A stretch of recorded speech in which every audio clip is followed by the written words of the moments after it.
السلام علیکم دوستو، امید کرتا ہوں آپ تمام دوست انشاءاللہ خیریت سے ہوں گے۔ ڈرائیونگ کے دوران موبائل فون استعمال پر کس طرح جرمانہ ہو سکتا ہے اور کتنا ہو سکتا ہے؟ محکمہ ٹریفک کا کہنا ہے کہ دوران ڈرائیونگ موبائل فون کا استعمال قانونی خلاف ورزی ہے، جس پر بھاری جرمانہ مقرر کیا گیا ہے۔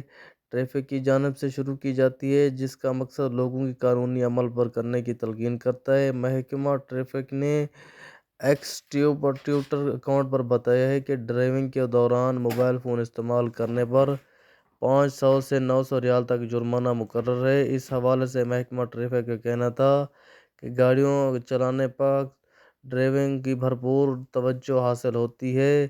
دوران موبائل فون کا استعمال لاپرواہی کے زمرے میں آتا ہے، جس سے گاڑی کے مالک اور سڑک پر لوگوں اور دیگر گاڑیوں کو خطرات لاحق ہو سکتے ہیں۔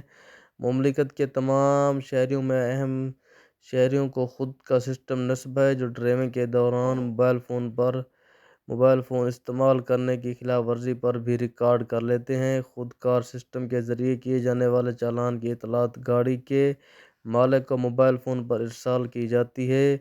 گاڑی چلاتے وقت کسی قسم کی لاپرواہی مت کریں۔ شکریہ، یہ ہماری آج کی اہم خبر۔ اب ایسی نئی اپڈیٹ کے لیے ہمارے چینل کو سبسکرائب کریں۔ شکریہ، اپنا بہت سارا خیال رکھیے گا۔ ملتے ہیں نیکسٹ ویڈیو میں، تب تک کے لیے اللہ حافظ۔